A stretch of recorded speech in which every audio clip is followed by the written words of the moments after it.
Are you struggling to furnish your small space? Yes? Okay, well, you're not alone, and I'm here to help you throw out some tips that work in every single area of your house. So, do you want to learn more? Continue watching this video.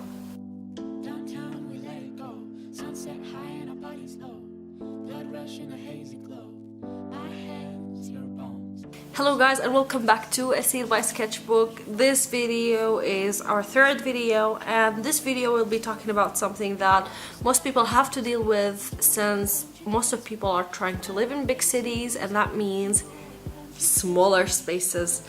It's kind of tricky because you can find a lot of hacks online on how to, maximize or use the best of your small space. But all I find is like different parts of the house, and what I want to do right here in this video is that I want to combine like the best tips on how to get the most out of your small space and live your best life, because this is what we're all after. I'm gonna give you these steps in the order that you're gonna need them. So basically, you found the apartment you like and you're moving there. First thing first is to define your style, define your color scheme. When you have one theme within the house, it will make you feel like it's a more cohesive place, and in that sense, it will make it feel bigger. Speaking about color scheme and themes, do you know how they tell you to wear black if you want to look slimmer, or darker colors in that sense? Well, the same principle applies to interiors. If you want your interior to look bigger, then basically what you want to do is you want to dress it up in lighter shades of paint. It's better to choose a more neutral palette with more white or cream integrated, just because it will make it feel better. But if you like a certain color scheme and you really want to go for it, then this is your home. You want to be there and to feel happy, so it doesn't really matter. But I'm saying that if you want it to feel bigger, then go for a lighter palette. Your second step would be to choose the layout, to measure your space and to choose the furniture. When you're choosing the furniture, you might be tempted to get smaller pieces of furniture, but I'm here to tell you that it's not the way to go. Because if you choose smaller pieces of furniture, you're more likely to buy more furniture just to fill out the space, and then it will look really cluttered. I would opt for a bigger scaled furniture that matches the scale of your room. Obviously, you don't want your entire room to be just one sofa. That's just not common sense. Now, speaking of furniture, there's two tips that I can give you while choosing your furniture. The best styles when you are furnishing smaller spaces would be mid-century modern and industrial. Do you know why? Just basically because the legs of the furniture, they're more slimmer and they're taller. So they're more lifted from the floor, which makes it feel like there is a lot of area to breathe. And you want that effect because it will allow the lighting to enter to your house, and it will make it also feel less grounded, When you want to choose furniture pieces, it's also a good idea to have clear furniture. As you can see, clear furniture or transparent furniture, they take zero visual weight and they serve perfect function. So it's a very good practice to place such furniture in your home, especially if you're lacking the space.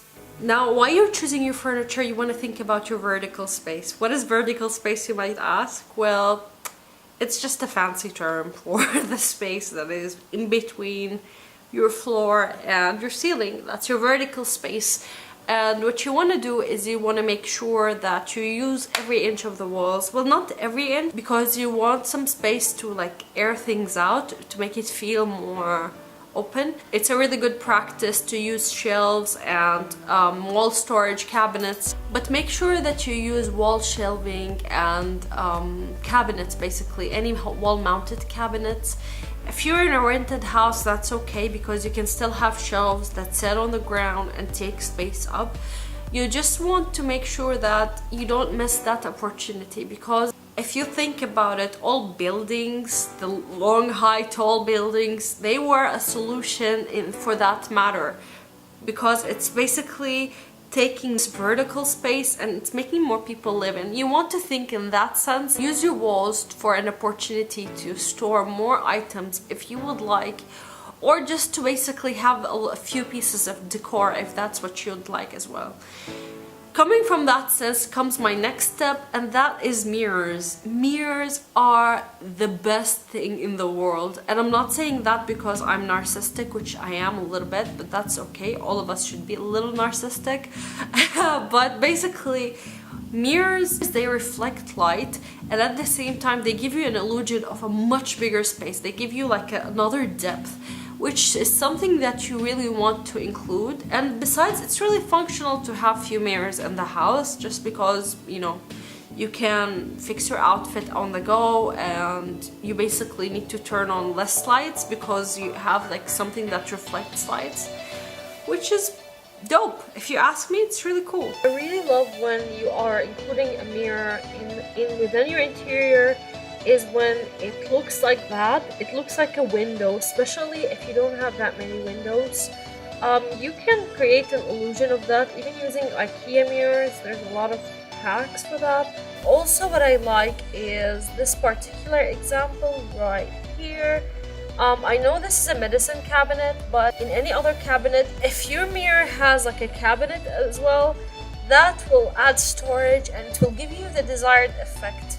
So yeah.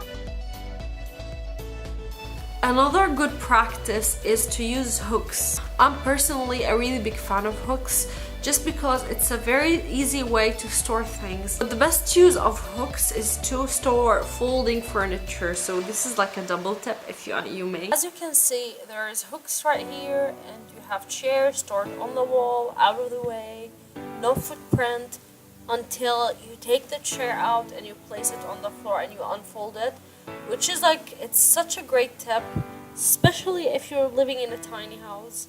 Coming from that tip, using multifunctional furniture. So you want to think about other ways that you can use the piece of furniture while it's there. So basically, you can think about it like this. I have this bench in my house that serves me as a coffee table, but at the same time, I'm sitting on it right now and I'm filming this video, and when my friends, they come over, we find extra seating, and you want to think about these things, because I also use it as my dining table, extra seating. Make use of every single item that you have. A lot of examples online on multifunctional furniture everywhere really, and you can see there's a lot of good examples. My favorite would be something like that, which is a bookshelf that doubles as a dining table, that doubles as another smaller bookshelf, and a sofa that doubles as a bunk bed, which is also cool. I know that all of us, we think we need more storage, but also what we need to do is declutter, and this is my final tip for you. I understand. I am such a sentimental person myself. I keep everything. I basically keep everything, like any letter, and my mom used to hate it.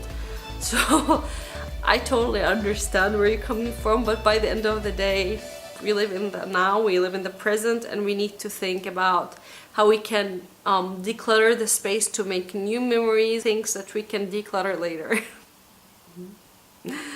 The sad truth. Well, thank you so much for watching, you guys. It was a pleasure seeing you again. Please check my other 2 videos if you want more content like this, and let me know what I can do to improve, or what do you want to know about living in a small space. I can definitely help you out. And check out my blog. Definitely check out my blog, check out my Instagram, because I have more tips for you about that. If you like this video, please give it a thumbs up and subscribe, hit that bell if you want to get notifications, and please support my channel. I think I found my purpose in life to make videos and yeah, make useful content with the thing that I love the most. So thank you so much, and have a great time of the day whenever it is. See you soon. High five.